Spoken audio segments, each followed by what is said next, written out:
देखिए हम लोग सेमेस्टर 5 में बीकॉम सेमेस्टर 5 और ये विनोबा भावे यूनिवर्सिटी का बीकॉम सेमेस्टर 5 की बात कर रहे हैं। तो इसमें कौन कौन से पेपर पढ़ने हैं आज हम लोग ये जानेंगे कि कौन कौन सा सब्जेक्ट पढ़ना चाहिए, एग्ज़ाम का पैटर्न क्या है, क्या इसमें भी ऑब्जेक्टिव रहेगा या सारा सब्जेक्टिव रहेगा, कितने मार्क्स का क्वेश्चन पूछा जाएगा। पैटर्न तो आप लोग एग्ज़ाम दे रहे हैं तो समझ में आ रहा होगा, लेकिन यहाँ जो पेपर्स दिए गए हैं उनका एग्ज़ाम का पैटर्न क्या है, कितने मार्क्स के क्वेश्चन पूछे जाएंगे, उसको पहले आराम से समझ लीजिए। क्योंकि सबसे पहला चीज़ होता है सिलेबस स्टार्ट करने से पहले अंडरस्टैंडिंग द सिलेबस।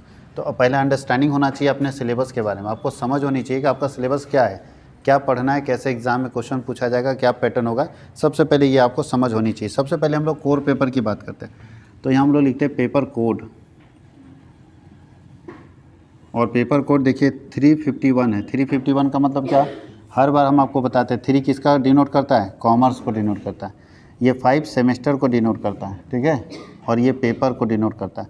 तो बोलता है कि कॉमर्स का 5वें सेमेस्टर का पहला पेपर, कॉमर्स के 5वें सेमेस्टर का पहला पेपर। जब आप 4th सेमेस्टर में होंगे तो यहाँ खाली 4 होगा, 341, 342, 343। अब जब छठे में जाएंगे तो 361 आ जाएगा। तीसरे कॉमर्स का छठे सेमेस्टर का पहला पेपर, छठे सेमेस्टर का दूसरा पेपर, इस तरह से रहता है। तो पहला जो इसमें पेपर है उसका नाम है 351 जो है वो कॉस्ट एंड मैनेजमेंट अकाउंट।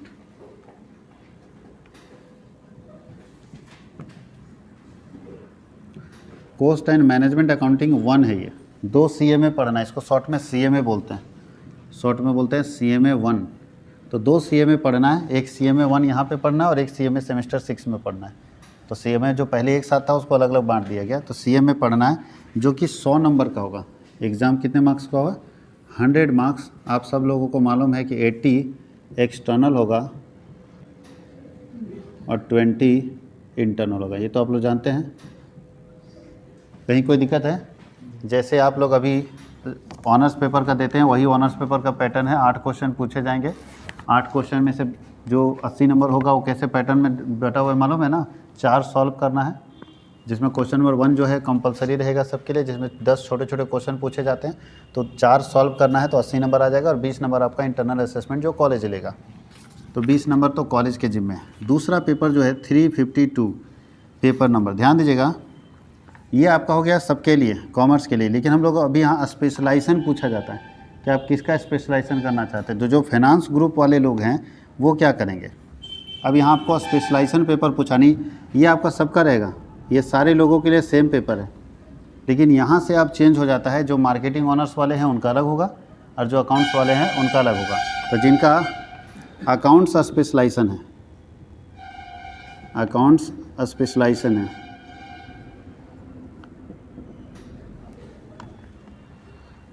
तो अकाउंट्स स्पेशलाइजेशन वाले क्या करेंगे, तो उनको पढ़ना है क्या क्या। तो अकाउंट्स जिनका स्पेशलाइजेशन है उनका 352 पेपर में पढ़ना है। 352 ध्यान दीजिएगा, इसका पेपर 1 होगा फाइनेंशियल मार्केट एंड इंस्टीट्यूशन,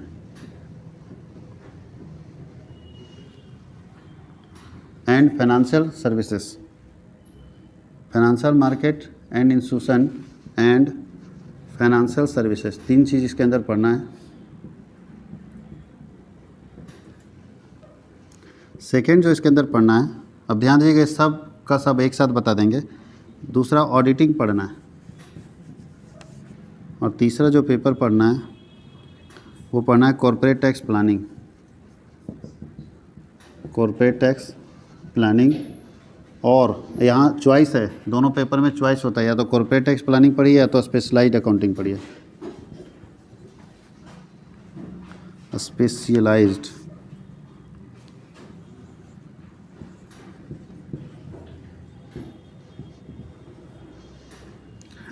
अगर आप, मेरे ख्याल से सारे लोग अकाउंट्स ऑनर्स वाले ही होते हैं। अकाउंट्स स्पेशलाइजेशन है या फाइनेंस स्पेशलाइजेशन, को फाइनेंस स्पेशलाइजेशन भी बोलते हैं। जब आप याद कीजिए सेमेस्टर 1 में भर रहे होंगे तो आप फाइनेंस ग्रुप में भरे होंगे। तो अगर आपका स्पेशलाइजेशन फाइनेंस है तो आपके पास ये एक सब्जेक्ट तो पढ़ना है, ये 3 पढ़ना है। अब 3 में ध्यान दीजिए, दोनों में से कोई एक ही पढ़ना है, आपका कॉलेज डिसाइड करेगा, क्योंकि हम लोग को चॉइस देता नहीं। तो या तो कॉर्पोरेट टैक्स प्लानिंग या तो स्पेशलाइज्ड अकाउंटिंग। तो बोलता है ये सारा पढ़ना है। इसका एग्ज़ाम का पैटर्न क्या है, ये सारे के सारे 100 नंबर के एग्ज़ाम होंगे, वही 80 एक्सटर्नल और 20 क्या होगा इंटरनल। बात समझ गए। ये भी तो कितने पेपर हो गए, एक पेपर ये पढ़ना है, दूसरा पेपर, तीसरा पेपर और इसमें से कोई एक पढ़ना है, चौथा पेपर। यानी 4 सब्जेक्ट आपको पढ़ना है। अगर आप अकाउंट्स एंड फाइनेंस ग्रुप के व्यक्ति हैं तो 4 सब्जेक्ट पढ़ना है और चारों 100-100 नंबर का है। यानी यहाँ 50 नंबर का कॉन्सेप्ट ख़त्म, अब आपका ऑब्जेक्टिव आना ख़त्म। ये जो अभी पढ़ के आए ना आप लोग EDP, वो सब आना ख़त्म। अब सिर्फ आपको 100-100 नंबर का पढ़ना है और सबका पैटर्न वही है, वो 50 नंबर ऑब्जेक्टिव अब भूल जाइए। अब सबको सब्जेक्टिव जैसे आप एक एक ये देते हैं वैसे इसका रहेगा, सबका पैटर्न एक जैसा ही रहेगा। समझ गए। यानी सब में पैटर्न क्या रहेगा, वही 80 और 20। तो अब आपका ऑब्जेक्टिव वाला क्वेश्चन खत्म। जैसे अभी पढ़ रहे थे EDP का कॉन्सेप्ट अलग था, तो वो सब भूल जाइए अब EDP। अब आपको सब 100-100 नंबर का पढ़ना है, यानी 400 नंबर का यहाँ आपको पढ़ना है। कोई दिक्कत किसी को? कोई दिक्कत? ये मत सोचिएगा कि 100 नंबर का है, ये सब 100-100 का पूछेगा। समझ गए। इसका भी 100 नंबर का अलग पूछेगा, इसका भी 100 नंबर का अलग पूछेगा, इसका भी 100 नंबर का ना इसका एक है ना, और इसमें से जो भी होगा दोनों में से कोई एक का एक 100 नंबर का पूछेगा। तो 100-100-100 300 नंबर ना आएगा। समझ गए। 300 नंबर का आपका एग्ज़ाम होगा, 300 इधर और 100 इधर, कितना हो गया 400 मार्क्स का एग्ज़ाम आपको देना है। कोई ऑब्जेक्टिव नहीं, सारा का सारा क्या हो गया सब्जेक्टिव हो गया। अगर आप मार्केटिंग ग्रुप के स्टूडेंट हैं, पहले आपने मार्केटिंग भरा था, तो मार्केटिंग ग्रुप के स्टूडेंट के लिए क्या पेपर होगा, तो ध्यान दीजिएगा 352 था, ये 353 है, 353 और 354 है ये पेपर। अब मार्केटिंग वाले के लिए भी वही होगा 352 में। इसके जगह पे क्या हो जाएगा, जो मार्केटिंग का स्टूडेंट है इसके जगह पे पढ़ेगा advertising and sales management, advertising and sales promotion. दूसरा सेकेंड पढ़ेगा 353 principle of marketing, principle of marketing and service marketing, service marketing.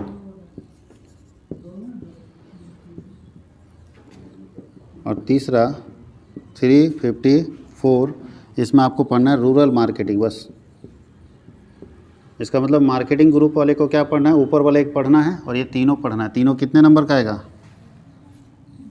300 number का आएगा ना ये, तो 300 नंबर का ये पढ़ना है उनको। और सेम पैटर्न होगा एग्ज़ाम देने का, 80 एक्सटर्नल और 20 क्या होगा इंटरनल। कोई दिक्कत किसी को? अब ध्यान दीजिएगा, जो मार्केटिंग वाले हैं वो एक तो 100 नंबर ही पढ़ेंगे, ये सबके लिए ना है, ये मार्केटिंग फाइनेंस सबके लिए, तो 100 नंबर ये और 300 नंबर ये, तो इनको भी कितना पढ़ना होगा 400 नंबर का, लेकिन पेपर अलग हो जाएगा। यही चेंज है। अभी तक कोई भी चेंज नहीं आ रहा था, लेकिन अब हम लोगों को अलग स्पेशलाइजेशन अब आपको पूछा जाएगा कि आप किसके स्पेशलिस्ट है, तो आप अपना स्पेशलाइजेशन चुनिए। यानी अब आपसे पूछा जाता है कि लास्ट सेमेस्टर में आप M.Com भी करेंगे तो लास्ट सेमेस्टर में पूछा जाएगा कि किसके स्पेशलिस्ट बनना चाहते हो, यानी किस में आप एक्सपर्ट बनना चाहते हो। तो आपको पहले चुनना पड़ेगा कि स्पेशलाइजेशन पेपर आपका क्या होगा। तो अगर आप फाइनेंस ग्रुप के हैं तो आपका स्पेशलाइजेशन पेपर ये होना चाहिए, और अगर आप मार्केटिंग ग्रुप हैं तो आपका स्पेशलाइजेशन पेपर ये होना चाहिए। लेकिन ये कॉमन पेपर है। कॉमन पेपर का मतलब है चाहे फाइनेंस ग्रुप के हैं चाहे मार्केटिंग ग्रुप के हैं, दोनों को आपको ये पढ़ना होगा। ये पूरा सिलेबस है जो सेमेस्टर 5 में B.Com और विनोबा यूनिवर्सिटी में पढ़ना है। और आप लोगों का जो सेशन है वो चूँकि CBCS सिस्टम से आप पढ़ रहे हैं, आप नई शिक्षा नीति से नहीं पढ़ रहे हैं। आपका जो सिस्टम है वो क्या है CBCS। क्या होता है CBCS? CBCS का मतलब होता है चॉइस बेस्ड क्रेडिट सिस्टम। हर बार जब यूनिवर्सिटी नया सिलेबस लेकर आती है तो उसको एक सिस्टम देती है, उसका नाम देती है, ताकि ये पता चल सके कि जब आप 10 साल बाद वापस आएंगे कि हमको सर्टिफिकेट दीजिए, तो पता कैसे चलेगा कौन सा सिस्टम से पढ़ें, कौन सा सेशन में पढ़ें। सेशन तो आपको पता है, याद करके रखें, बता दीजिएगा, लेकिन वहाँ उस समय में कौन सा सिस्टम था। इससे पहले चलता था सेमेस्टर सिस्टम, उससे पहले चलता था ईयरली सिस्टम। जब हम लोग पढ़े थे तो ईयरली सिस्टम था, सालाना। तो हम अगर सर्टिफिकेट लेने जाएंगे तो हमको ईयरली सिस्टम से मिलेगा। कोई सेमेस्टर में गया, अभी कौन सा सिस्टम था, अब चल रहा है CBCS, अब नया आ गया NEP। NEP का जो सिस्टम है उसको बोलते हैं FYUGP। FYUGP ये सिस्टम अब शुरू हो गया। जो न्यू एजुकेशन पॉलिसी आया है ना, तो न्यू एजुकेशन पॉलिसी में जैसे आप लोग में हर जगह CBCS लिखा रहेगा, और उन लोगों के सर्टिफिकेट में क्या लिखा रहेगा FYUGP, मतलब होता है 5 ईयर अंडर ग्रेजुएट प्रोग्राम। तो ये सिस्टम बना रहता है कि आप कौन से सिस्टम ऑफ एजुकेशन से आपने अपना ग्रेजुएशन कंप्लीट किया। तो ये आप लोगों को जब भी पूछा जाएगा, कभी भी जब सर्टिफिकेट निकालने जाएँ तो हमेशा याद रखना कौन सा सिस्टम से आप पढ़ रहे हो, CBCS choice based credit system, यानी आपके पास चॉइस बेस्ड क्रेडिट सिस्टम था। और अभी जो आया वो उसका नाम है FYUGP। ये सिस्टम अभी लागू हो गया यूनिवर्सिटी में, सेमेस्टर 1 में केवल चल रहा है, बाकी जितने सेमेस्टर्स हैं सब में पुराने सिस्टम चल रहे हैं। पर जैसे जैसे वो सेमेस्टर 1 आगे बढ़ते जाएगा वैसे वैसे ख़त्म होते जाएगा और पूरा सेमेस्टर में यही चलेगा। कोई दिक्कत है? और अभी PG में, यानी अगर मास्टर डिग्री की बात करें तो अभी करंट सेशन में ये नहीं चल रहा है। करंट सेशन क्या चल रहा है अभी? 22-23 चल रहा है ना, तो 22-23 के सेशन में ये नहीं चलेगा। क्यों नहीं चलेगा? क्योंकि अभी PG करने वाले नई शिक्षा नीति से कैसे पढ़ेंगे? नई शिक्षा नीति में तो क्या बोल रहा है, 4 साल का ना हो जाएगा।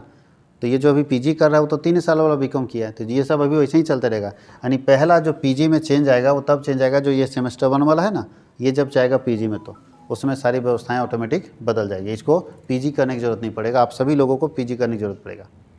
यानी 3 साल के बाद ये व्यवस्थाएँ PG में लागू होगी और अभी सारा व्यवस्था BCom में लागू हो जाएगा। तो ये है आपका सिलेबस, आपको जानना चाहिए कि क्या क्या पढ़ना है। अब इसके अंदर हम लोग क्या क्या पढ़ेंगे कॉस्ट एंड मैनेजमेंट अकाउंटिंग के अंदर, वो हम लोग बताने वाले हैं। इसको लिख लीजिए।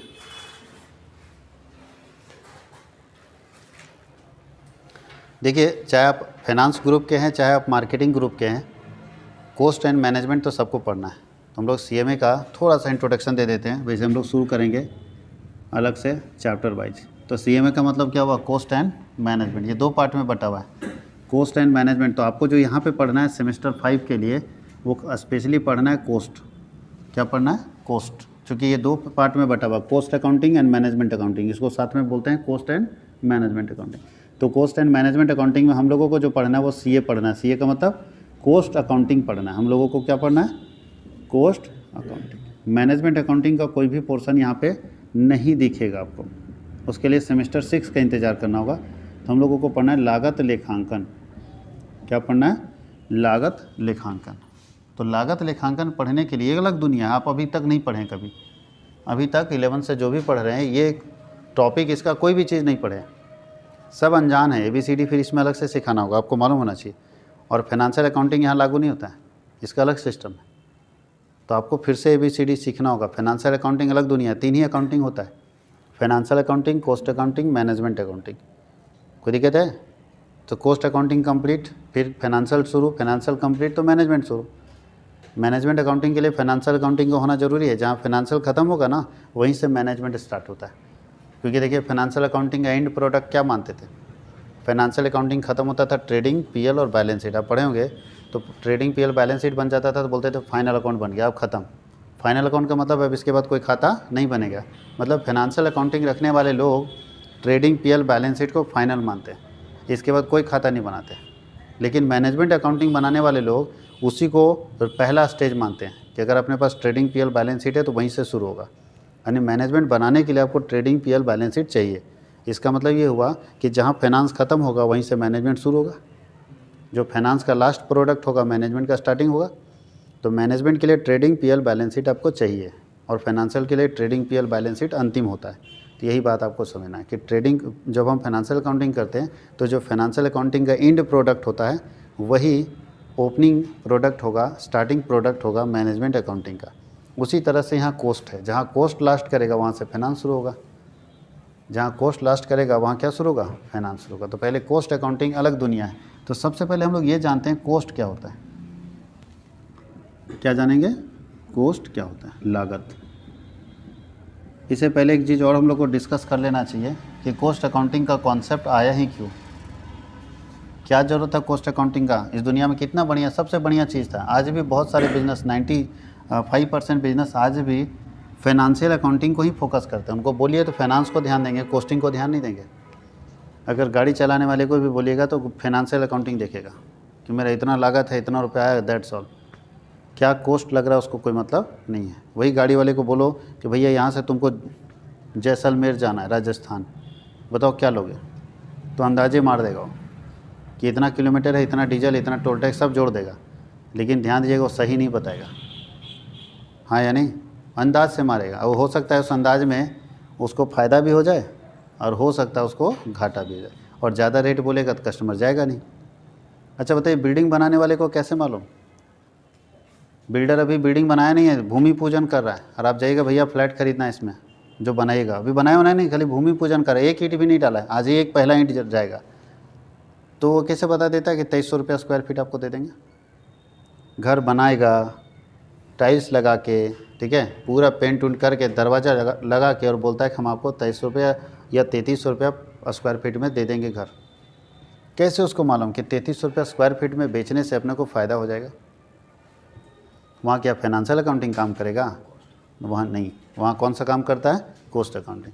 अच्छा, सरकार जो टेंडर निकालती है नाली बनाने का, गली बनाने का, रोड बनाने का, पुल बनाने का, स्कूल बनाने का, हॉस्पिटल बनाने का, सरकार को कैसे मालूम कि इतने में गली बन जाएगा? एक गांव की छोटी सी गली ढला पीसीसी बनाना है, तो सरकार को कैसे मालूम कि जितनी लंबी गली है उसमें इतने रुपए में पीसीसी बन भी जाएगा, ठेकेदार को कुछ पैसा बच भी जाएगा? कोई लंबा पुल का प्रोजेक्ट मिला हुआ है सर, किसी को 500 करोड़ का पुल है, तो सरकार को कैसे मालूम कि 500 करोड़ में पुल बन भी जाएगा, ठेकेदार का बच भी जाएगा? फाइनेंशियल अकाउंटिंग के जरिए पता करते हो कि नहीं? यहाँ पे क्या लगता है? Cost accounting. तो अलग दुनिया है ये सर, ये अलग दुनिया है, यहाँ पे सब पता चल जाएगा। आप ओला उबर से जाइए, बुकिंग कीजिए, वो देखिए कॉस्ट अकाउंटिंग सही जानता है, वो एक एक सेकेंड का कॉस्ट जोड़ लेगा। और आप नॉर्मल इधर कार बुक कीजिए, दोनों में डिफरेंस हो जाएगा। तो कॉस्ट वो क्या करेगा जानते हो? टायर जितना घिसा होगा ना चलने में, वो भी आपसे जोड़ेगा कि टायर का डेप्रिसिएशन कौन देगा। और ये नॉर्मल वाला आदमी कुछ नहीं देखता है, वो बोलता है भैया ये सब छोटा छोटा चीज़ हम थोड़ी लेंगे। और बड़ी कंपनी वो एक एक चीज़ को देखती है। उसके ड्राइवर को 3 मिनट आप खड़ा रख दीजिए, 1 रुपये बढ़ा देगा, सॉरी 1 मिनट में 3 रुपये बढ़ाता है। 1 मिनट अगर खड़ा रहेगा ना उसका ड्राइवर, लेट हो गया 1 मिनट भी आपको, तो 3 रुपये एक्स्ट्रा लेगा। हम जब पूछे कि ऐसा क्यों, तो बोलता है कंपनी का काम है। तो हम समझ गए कंपनी कॉस्टिंग को देख रही है। उसका 3 मिनट, हम 1 मिनट सिर्फ एक्स्ट्रा लेट हुआ, वो सीधा 3 रुपये बढ़ा दिया। तो इसीलिए देखिएगा ओला उबर लेने वाले लोग पहले रोड पर आ जाते हैं, फिर बुक करते हैं। गौर किए होंगे आप, रोड पर खड़ा होकर बुक करते हैं। क्यों? क्योंकि भाई आओ, और अगर वो लेट पहुंचा तो ये काटेगा, अगर वो लेट पहुंच गया तो वो काट देगा। कस्टमर चाहेगा तो कट कर सकता है, उसमें ऑप्शन है कि भाई तुम क्यों लेट पड़े, मेरा कॉस्ट बर्बाद हुआ ना समय, उसका पैसा कौन देगा। तो ये कंपनी का सोच है कि छोटे छोटे कॉस्टिंग को ध्यान देना है, एक एक चीज़ के कॉस्ट को ध्यान देना है। जब तक हम कॉस्ट को मिनिमाइज नहीं करेंगे, अपने प्रॉफिट को मैक्सिमाइज नहीं कर पाएंगे। तो कॉस्ट का मतलब क्या होता है? बोलता है expenditure on production of a product.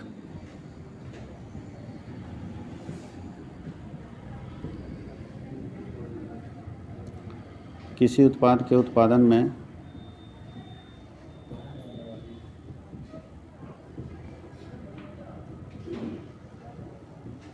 या आप बोल सकते हैं amount paid on production of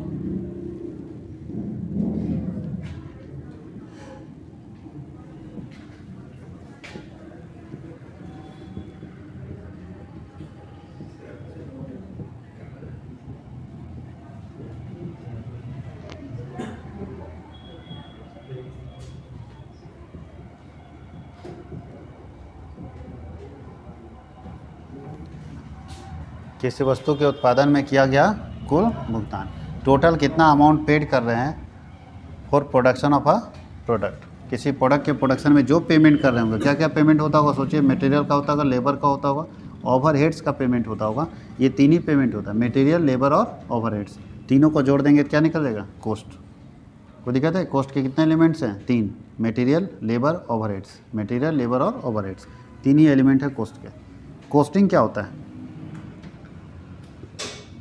एक वर्ड आपको मिलेगा कॉस्टिंग, परिव्यांकन बोलते हैं।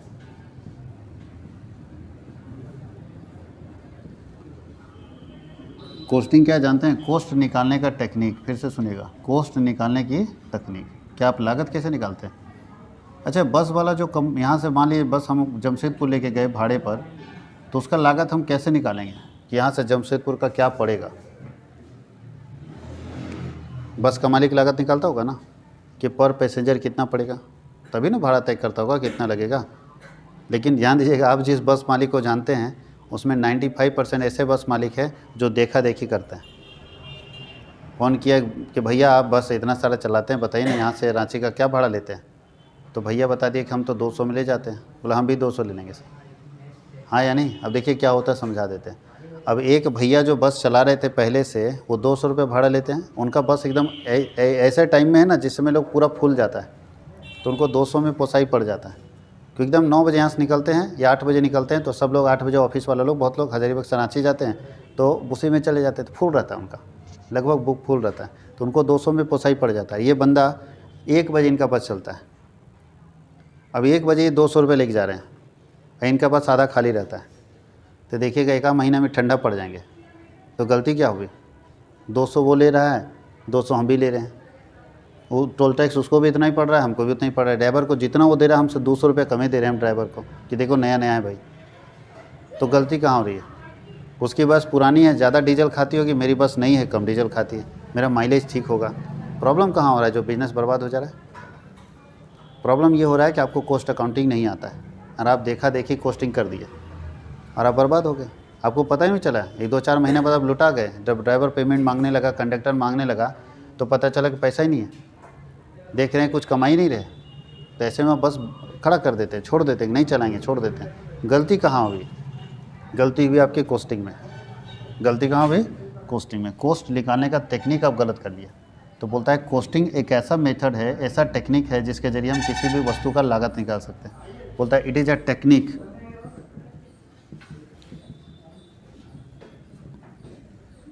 To determine a cost, to determine cost. बोलता है लागत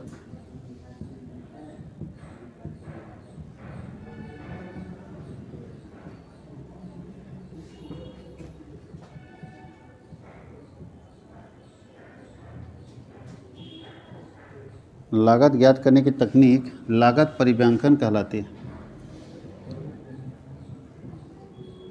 अब सोचिए एक बिल्डर कैसे कॉस्ट निकालता होगा बिल्डिंग का। सीमेंट कितना लगा हो तो ठीक है, टाइल्स भी लगाना है उसमें, बिजली का काम भी कराना है, एल्युमिनियम का खिड़की भी लगाना है, हाँ या नहीं, पुट्टी भी कराना है, कैसे कॉस्टिंग जोड़ता होगा। तो वो चीज़ आपको देखना है। अच्छा एक बिल्डिंग का कॉस्ट निकालने चलो सीख गए, खूब मेहनत किए, बहुत साल तक मेहनत प्रैक्टिस किए, तो बिल्डिंग का कॉस्ट निकाल लेते हैं। क्या वही कॉस्ट गाड़ी वाले पर लागू होगा? चलिए आप बहुत एक्सपर्ट है, दोनों सीख गए। बिजली कंपनी से कॉस्टिंग कैसे निकालेंगे? 1 यूनिट का कितना कॉस्ट लगेगा? बिजली कंपनी है ना जी, तो बिजली का कॉस्ट आप कैसे लेंगे? यहाँ पर यूनिट कॉस्ट लिया जाता है ना, तो कैसे तय होता होगा पर यूनिट कॉस्ट? ये भी आपको पढ़ना है। इसको बोलते हैं ऑपरेटिंग कॉस्टिंग। होटल वाला कैसे तय करेगा कि उसके कमरे का 12 घंटे का चार्जेस कितना होगा? सरकार को कॉस्टिंग देना पड़ता है। अच्छा सरकारी जो बसें चलती है उसका रेट कैसे डिसाइड होता होगा? जो रेलवे कंपनी चल रही है कैसे डिसाइड होता होगा कि पैसेंजर से कितना लेना है? ये सब तय होता होगा कि ऐसे ही चल रहा है तो चल रहा है? सब में कॉस्ट अकाउंटेंट है, कॉस्टिंग तय करता है, एक एक चीज़ को कॉस्ट तय करता है। तो वही है आपको पढ़ना है कि कॉस्टिंग एक टेक्निक है जिसके ज़रिए आप किसी भी प्रोडक्ट का, किसी भी आर्टिकल का, किसी भी सर्विसेज का कॉस्ट निकाल सकते हैं। अच्छा सामान का कीमत तो समझ में आ रहा है, सर्विस कॉस्ट कैसे निकालिएगा? हम जो आपको पढ़ा रहे हैं तो मेरे में क्या जा रहा है? सामान। बोलिएगा सर मटेरियल लेबर जोड़ दीजिए कॉस्ट निकल जाएगा। हमारा कौन मटेरियल जा रहा है? हमारा तो खून जल रहा है, ये पेट्रोल पंप में नहीं भराएगा, हाँ या नहीं? तो कैसे कॉस्ट निकालेंगे कि मेरा कॉस्ट क्या पड़ेगा? सर्विस कॉस्ट निकालना चाहिए ना एक डॉक्टर का, कि एक डॉक्टर अगर सर्विसेज दे रहा है 1 घंटा, 2 घंटा, 4 घंटा, तो उसका क्या कॉस्ट होना चाहिए? वो सब आपको पढ़ना है। किसके अंदर पढ़ना है? कॉस्टिंग के अंदर। हम लोग यही पढ़ना ही है, कॉस्टिंग। इसलिए आप जो भी पढ़ेंगे इस कॉस्ट अकाउंटिंग के अंदर वो सब कॉस्टिंग पढ़ेंगे। अब बोलता है कॉस्ट अकाउंटिंग क्या है?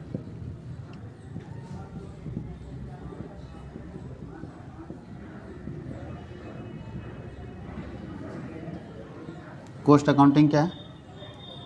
तो ये हो गया कॉस्टिंग। कॉस्ट का मतलब टोटल कितना पेमेंट मार रहे हैं। कॉस्टिंग का मतलब कौन सा टेक्निक लगाएंगे आप, उसका कॉस्ट निकालेंगे। कैसे निकालेंगे उसका लागत? जो टेक्निक यूज़ करेंगे वो कहलाता है कॉस्टिंग।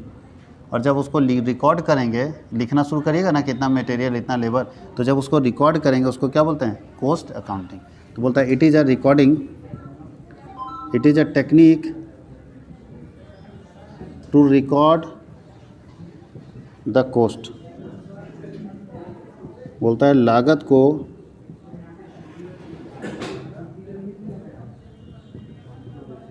लिखने की तकनीक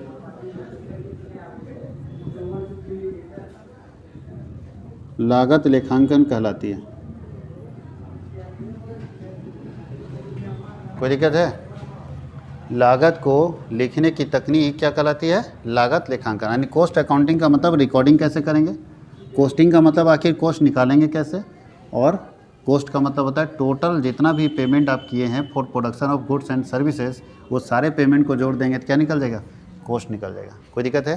तो ये बेसिक चीज़ था। अब हम लोग कल से स्टार्ट करेंगे तो इसमें आगे डेप्थ में चलेंगे, एक एक करके चैप्टर बाय चैप्टर। याद रखिएगा ये ऐसा बुक है जिसमें आप कुछ नहीं जानते हैं, आपको हमको ABCD सिखाना पड़ेगा और वहाँ से लेके पूरा लेके जाना पड़ेगा। मतलब अभी तक जितना फाइनेंस पढ़े हैं ना, अकेले सेमेस्टर 5 में उतना कॉस्ट पढ़ना है। जितना फाइनेंस पढ़े हैं आप अभी तक, 11 से शुरू किए थे फाइनेंस, याद कीजिए डेबिट क्रेडिट, इधर कोई पर्सनल रियल नॉमिनल नहीं चलता है।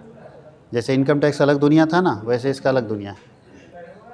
यहाँ पर्सनल रियल नॉमिनल का सवाल ही नहीं है। हालांकि डबल इंट्रेस्ट सिस्टम इसमें लगता है लेकिन पूरी तरीके से नहीं लगता। इसमें भी डबल इंट्रेस्ट सिस्टम यूज़ करेंगे लेकिन वो सब कुछ नहीं, ना डेप्रिसिएशन, कुछ नहीं होगा। अच्छा, यहाँ तो सवाल ये है कि कुछ फाइनेंशियल अकाउंटिंग के ऐसे आइटम जो इसमें लिए ही नहीं जाते, जैसे इनकम टैक्स इसमें नहीं लेंगे। कभी भी इनकम टैक्स दिया रहेगा इग्नोर मार देंगे, क्योंकि सामान बनने के बाद है ना टैक्स पहले लगता है कि बाद में? तो बाद में तो यहाँ सामान बन ही रहा है। अब बोलेगा बैड डेप्ट सर, भैया बैड डेप्ट कहाँ, सामान बन रहा है, बनेगा बिकेगा उधार में तब ना डूबेगा, तो बैड डेप्ट यहाँ पे नहीं लिया जाता। ऐसे बहुत सारे आइटम हैं जो कॉस्ट अकाउंटिंग में नहीं लिए जाते हैं, कंसीडर नहीं किए जाते। तो हम लोग कल के क्लास में उसके बारे में डिस्कस करेंगे। आज इसको लिखिए।